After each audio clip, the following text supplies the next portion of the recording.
तो frankly television के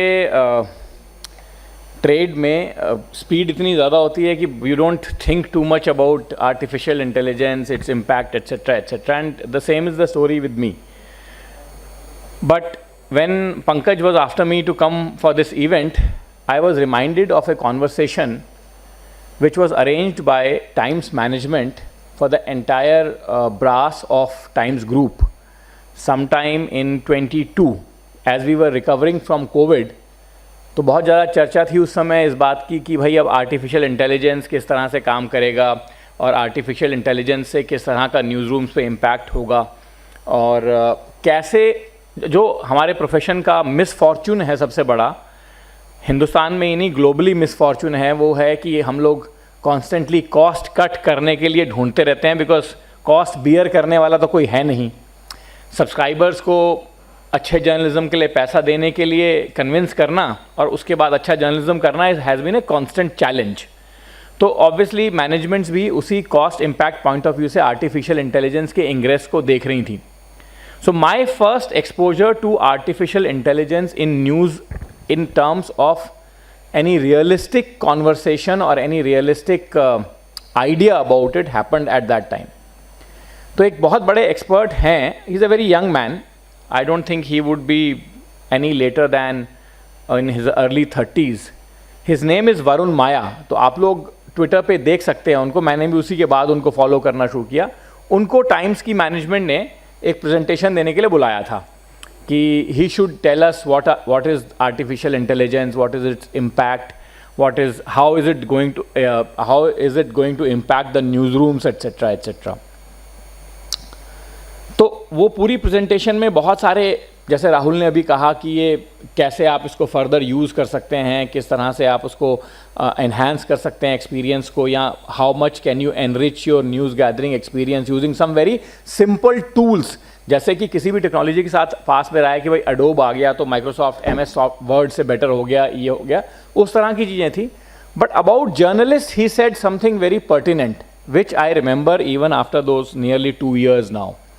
And that he said was, what he said was that आप कुछ भी कर लीजिए लेकिन रिलेशनशिप्स जो जर्नलिस्ट की हैं और जो कॉन्टैक्ट्स हैं जर्नलिज्म के और जो उस रिलेशनशिप और कॉन्टैक्ट के बेसिस पे वो प्रोड्यूस करते हैं, यानी कि लिखते हैं first hand account information source based या जो स्टोरी ब्रेक करते हैं, उसको कोई इंटेलिजेंस नहीं ले सकती है. That cannot be replaced. So artificial intelligence की उस फर्स्ट वर्कशॉप से, और इनफैक्ट अभी तक की शायद मेरी वो पहली और आखिरी वर्कशॉप थी, this is the thought that I have carried. So मैं ये टॉपिक देख रहा था कि आर्टिफिशियल इंटेलिजेंस का बढ़ता माया जाल और उसका इम्पैक्ट ऑन जर्नलिज्म, वो तो है. देखिए, we remember a time when there was criticism और opposition of even television in homes.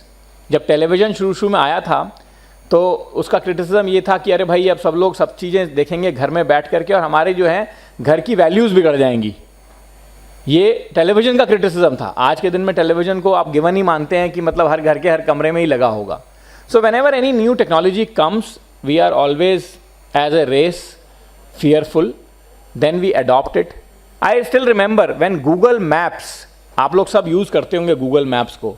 जब गूगल मैप्स का फर्स्ट सर्वे चल रहा था हिंदुस्तान में, फर्स्ट सर्वेज अलग अलग पार्ट्स में, तो बहुत there was lot of consternation. Oh, our sensitive installations will be put on Google Maps. People will now come to know government should block this survey, government should do this, government should do that. This was about Google Maps.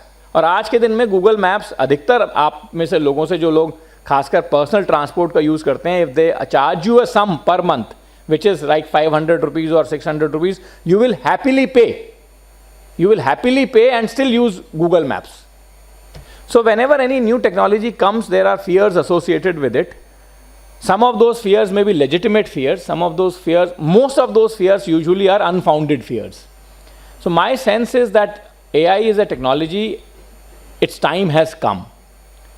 What we need to do is we need to see as the managers of the news products as to how better we can incorporate in AI with requisite safeguards. Rahul की speech का बहुत part ये भी था कि उसमें जो अभी हम देख रहे हैं हर जगह यूके में राइट्स हुए और यूके की सरकार अब स्कूल में बच्चों को पढ़ाने वाली है कि कैसे फेक न्यूज़ को रिकॉग्नाइज करें आप।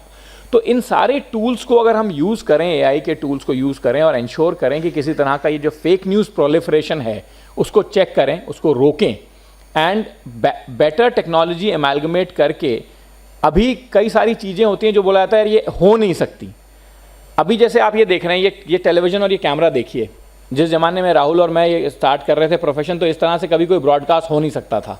उस ज़माने में आपको ओबी चाहिए होती थी ब्रॉडकास्ट करने के लिए। अब वो टेक्नोलॉजी सिमट के इतने से लाइव व्यू में आ गई है, कहीं भी ले जाइए आप उसको ब्रॉडकास्ट कर लीजिए, जहाँ भी आप ले जाएं। मोस्ट ऑफ द प्लेसेस उतना सक्सेसफुल शायद कई जगह नहीं होता जहाँ लिंक की प्रॉब्लम होती है, लेकिन एआई के ज़रिए क्या can we reduce the cost of this further? Those are the kind of initiatives, those are the kind of thoughts that we should be looking at now with the AI proliferation into our tech. And as journalists, we have to keep one thing in mind at all times.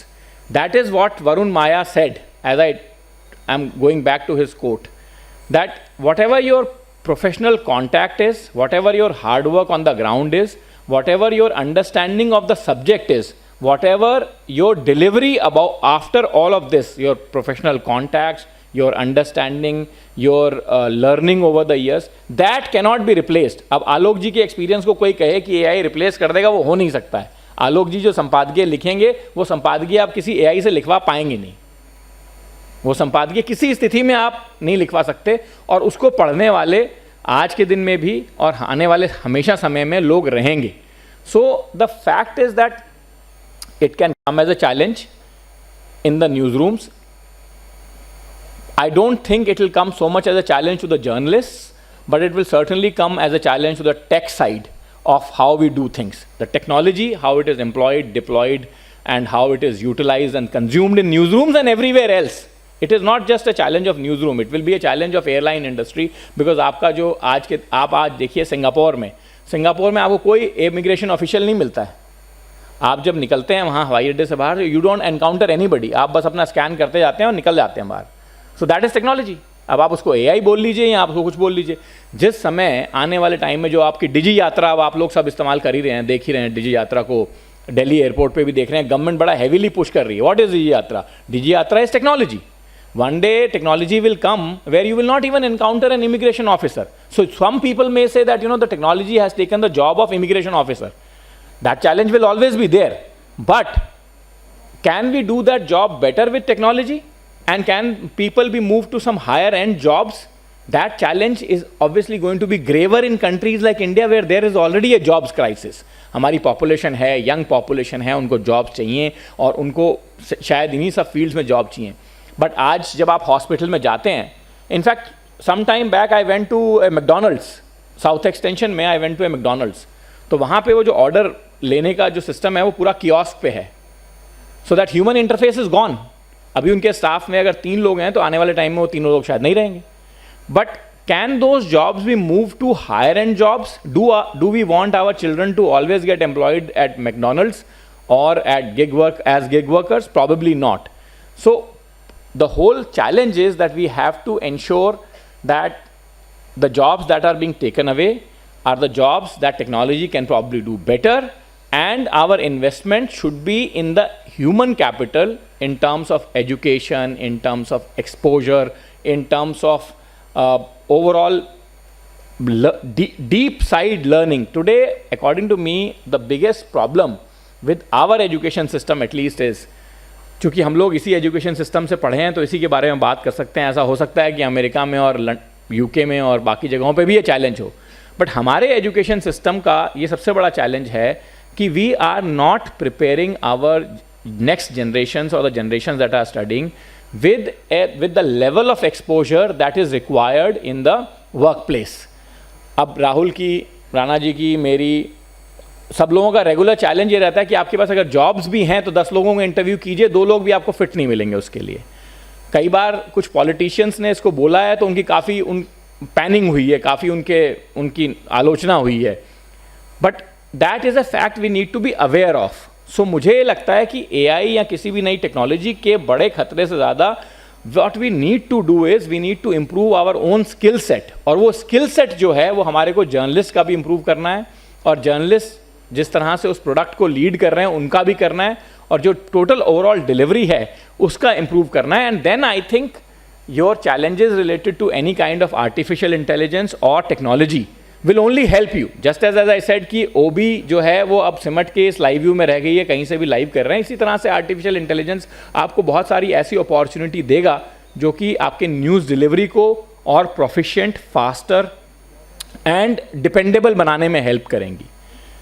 My own sense is that the biggest challenge to the way we have been doing news is not coming from artificial intelligence, but it will come from the phenomena which is being developed using artificial intelligence, जिसके बारे में आलोक जी ने भी कुछ जिक्र किया था, और वो ये कि फेक न्यूज़ का जो स्प्रेड है that is aggravated because of artificial intelligence. That fake news is being made such a reliable news using artificial intelligence that people are not able to distinguish between the real news and the fake news. So my sense is कि if we are able to deploy artificial intelligence on the positive side and check the proliferation of fake news, उसको अगर हम check कर लें, किसी तरीके से कोशिश करें और ये हो कि भाई वो फ्लैग करने की पोजीशन में हो artificial intelligence, तो that I think is going to make the job of professional journalists, journalistic organizations and everyone else much easier. And I think a lot of trouble can also be avoided in society, like we are seeing in the case of UK riots and riots everywhere where artificial intelligence has actually been deployed to spread riots further. So my sense is that in AI, I'll sum up in one line now, not take too much of your time boring you, that in AI the opportunity is as much are there challenges, and that will always be the case with new technology. We should not be fearful of it, but we should continuously think as to how we can deploy AI more fruitfully in the news delivery systems. Thank you very much.